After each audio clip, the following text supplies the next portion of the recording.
Halo guys, lanjut lagi kita Battle to the Heaven. Jika itu benar-benar seperti yang kamu katakan bahwa rumah dewa kuno itu memiliki sesuatu yang kamu butuhkan, aku akan membantumu mendapatkannya, kata Hun Tiandi tersenyum. Api hitam mengangguk dengan kepuasan saat mendengar itu.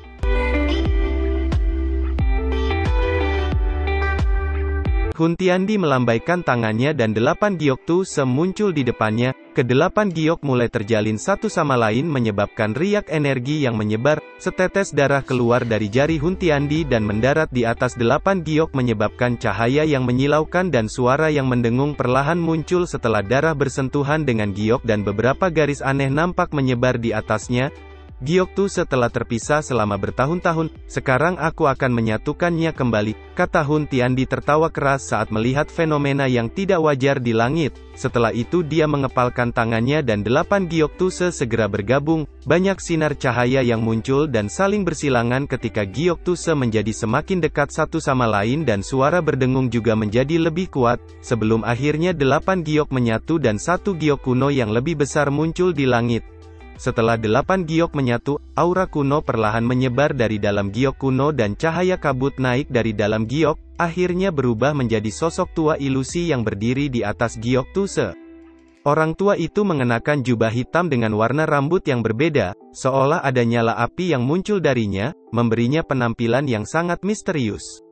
Matanya seperti ruang yang dalam itu tampak seperti penguasa benua. Di bawah pengawasan mata itu, semua orang, bahkan Hun Tiandi, merasakan jiwanya sedikit bergetar. Satu-satunya ahli di benua ini yang dapat membuat Hun Tiandi merasakan emosi seperti itu kemungkinan besar adalah Doudi, dewa kuno Tusi.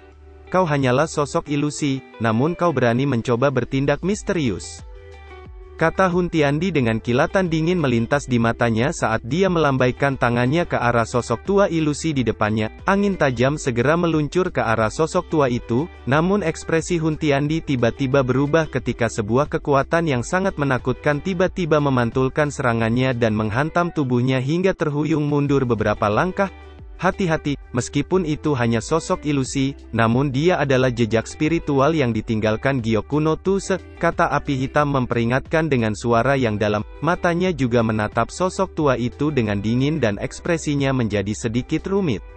Ekspresi Hun Tiandi sedikit gelap saat dia berbalik. Dia sedang dalam suasana hati yang buruk setelah dia menderita kerugian di depan begitu banyak anggota klan Hun di bawah dan dengan dingin berbicara, bagaimana kita bisa menghancurkan sosok ilusi ini? Kenapa kamu begitu cemas? Rumah dewa kuno Tusi tersembunyi di dalam mata sosok ilusi ini, kata api hitam. Hun Tiandi tercengang saat mendengarnya, dia memfokuskan pikirannya dan menatap mata sosok ilusi itu. Sesaat kemudian ekspresinya perlahan menjadi serius, sepertinya dia bisa melihat beberapa gambar tapi tidak jelas. Sial, dia dewa kuno sebenarnya masih punya teknik rahasia seperti itu, seru Hun Tiandi tertegun, bahkan dengan kekuatannya, dia masih mengeluarkan pujian di hadapan teknik ini. Api hitam, sepertinya aku harus merepotkanmu, kata Hun Tiandi menoleh ke api hitam. Sosok api hitam tersenyum tipis dan mengangguk. Segera api hitam melesat keluar dari matanya dan memasuki mata sosok ilusi itu, cahaya dipantulkan dan bayangan yang diperbesar berkali-kali muncul di ruang di mana cahaya hitam dipantulkan. Ini adalah, gumam Hun Tiandi menyipitkan matanya dan menatap gambar di langit. Itu adalah wilayah yang sangat luas dan asing yang tidak terletak di dataran tengah. Sesaat kemudian bayangan menyapu melewati banyak pegunungan. Setelah itu, tiba-tiba bergeser ke bawah dan langsung masuk jauh di bawah tanah. Ada lautan api menyebar ke seluruh tempat saat lautan magma yang tak berujung muncul di dalamnya. Di mana tempat ini? Pikir Hun Tiandi mengerutkan keningnya. Dari pemandangan lautan magma ini seharusnya itu berada di bawah tanah, namun di mana lokasinya yang tepat sebenarnya? Bayangan itu terus menjelajah jauh ke dalam lautan magma. Dengan bertambahnya kedalaman magma, ada makhluk misterius tiba-tiba muncul di dalamnya. Itu adalah sejenis makhluk kadal. Setelah makhluk kadal ini muncul, sebuah pintu batu kuno mulai muncul jauh di dalam dunia magma. Bagian atas pintu batu memiliki 3 kata, Rumah Dewa Kuno. Bayangan itu tiba-tiba retak setelah mata Hun Tiandi berhenti pada 3 kata kuno yang kabur itu, sementara kesenangan yang liar melonjak ke wajahnya. Bagaimana menurutmu? Aku tidak terbiasa dengan tempat itu, sepertinya aku belum pernah ke sana, kata api hitam menoleh ke arah Hun Tiandi. Aku juga tidak terbiasa dengan tempat itu. Kata Hun Tiandi mengerutkan keningnya, dia merenung sejenak sebelum melambaikan tangannya dan 4 iblis tua bergegas muncul di depannya. Ingat semua tempat yang telah kalian lihat, berikan gambarnya kepada anggota klan yang masih berada di luar, minta mereka untuk mencari di setiap tempat, jangan kembali jika gagal, kata Hun Tiandi dengan tegas. Dimengerti, jawab keempat iblis tua dengan cepat sebelum perlahan mundur. Aku bisa merasakan kalau Gu Yuan sedang mengawasi kita, jika kita mengirimkan sekelompok besar ahli, itu pasti akan menarik perhatiannya, kata api hitam.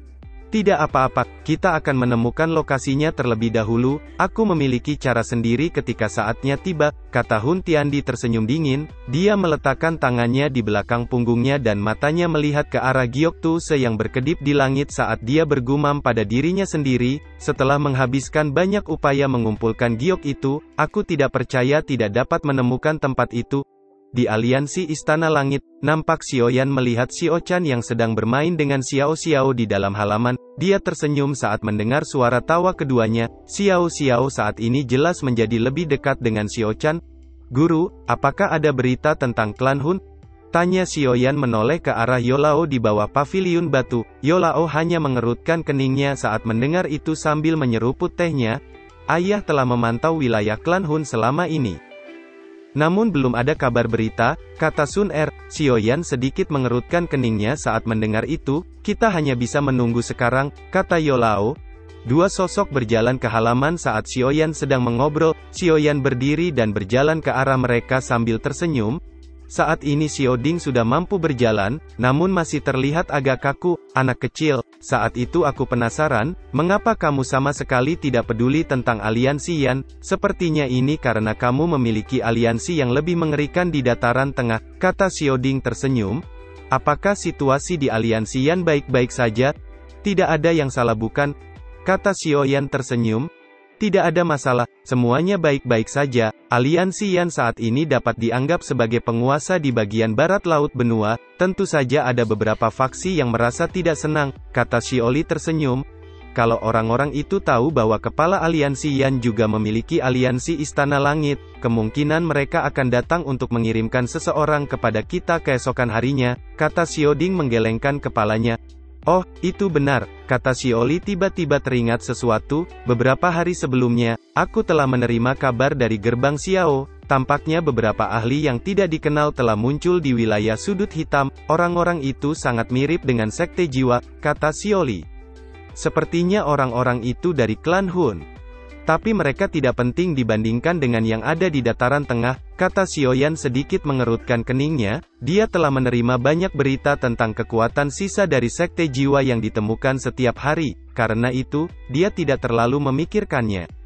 Kalau begitu, aku akan mengirimkan informasi ke gerbang Xiao dan Akademi Jianan untuk menghabisi mereka, kata Xiaoli. Akademi Jianan? Gumam Xiaoyan tersenyum dan menganggukkan kepalanya, namun satu ingatan tiba-tiba melintas di benaknya membuat hatinya langsung menegang, dunia magma di bawah tanah. Kata Xiaoyan tiba-tiba dengan keras menyebabkan semua orang di halaman nampak terkejut, mereka buru-buru mengelilinginya. Apa itu? Tanya Cailin mengerutkan keningnya, ekspresi Xiaoyan menjadi sedikit bersemangat, dia memegang tangan Cailin dan dengan senang berkata, apakah kamu masih ingat dunia magma bawah tanah di bawah Akademi Jianan?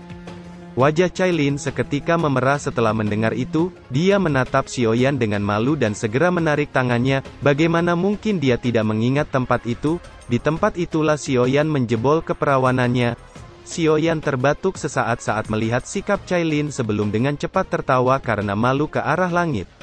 Guru, minta 10 doseng dari pasukan aliansi untuk mengikutiku, Sun Er, Cailin, kalian berdua juga harus pergi denganku ke Akademi Jianan, jika aku menebak dengan benar. Tempat itu mungkin memiliki petunjuk ke rumah dewa kuno Tusi, kata Xiaoyan berbicara dengan suara yang dalam. Yolao, Sun Er, Cailin dan lainnya nampak begitu terkejut saat mendengar itu.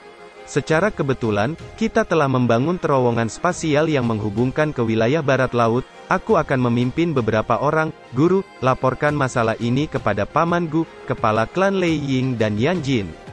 Yao Lao mengangguk, jika itu benar seperti yang dikatakan Xiaoyan, ini akan menjadi masalah besar.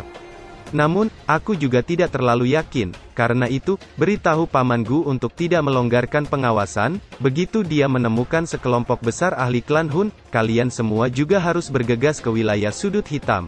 Setelah mengatakan itu, Xiaoyan berpamitan pada Xiaozan sebelum memimpin Cailin dan Sun Er untuk segera pergi. Yao Lao dengan cepat menoleh dengan wajah serius saat berjalan menuju ruang pertemuan setelah melihat punggung ketiganya pergi.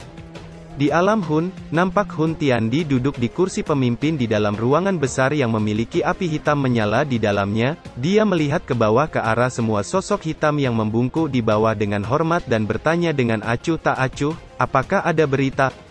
Lapor ketua, setelah kami melakukan penyelidikan, kami menemukan 5 tempat yang mirip dengan tempat yang dijelaskan di peta. Setelah mengamati dengan cermat, kami menemukan ada satu tempat yang paling mirip. Kata seorang panatua menjawab dengan hormat. Oh, seru Hun Tiandi yang matanya berbinar setelah mendengar itu. Dia tersenyum melihat orang itu di bawah dan berkata, lanjutkan.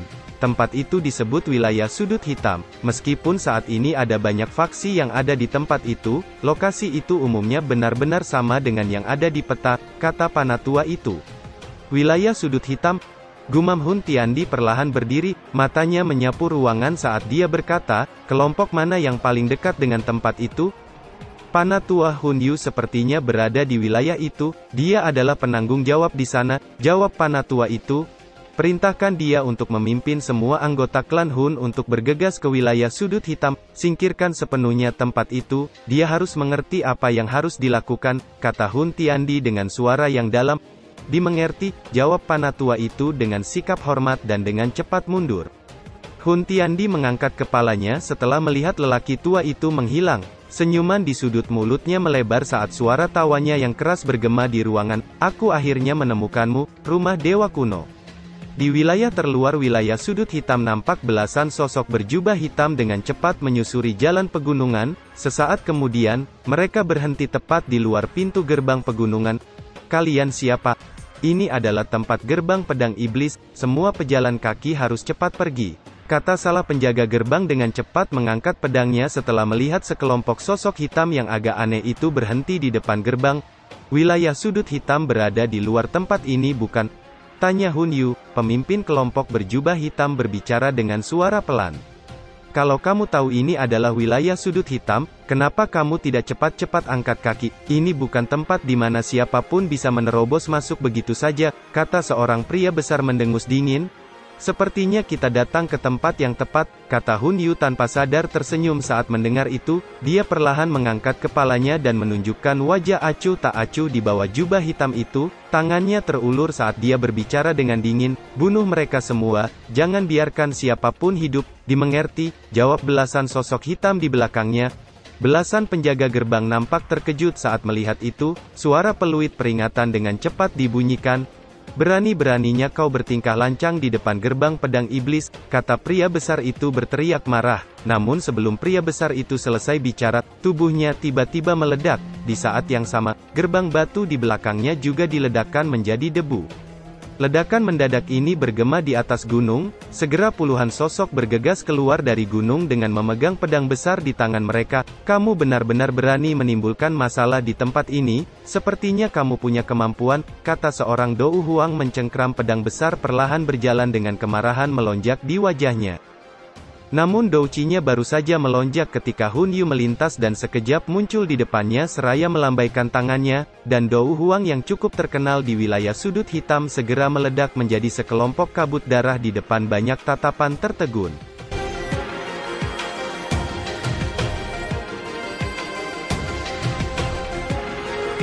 Cerita pun selesai, nantikan spoiler selanjutnya guys. Buat yang belum subrek, dibantu subrek yo guys, biar jalan terus spoilernya. Buat yang udah subrek, mudahan dilancarkan rezekinya. See you and ciao.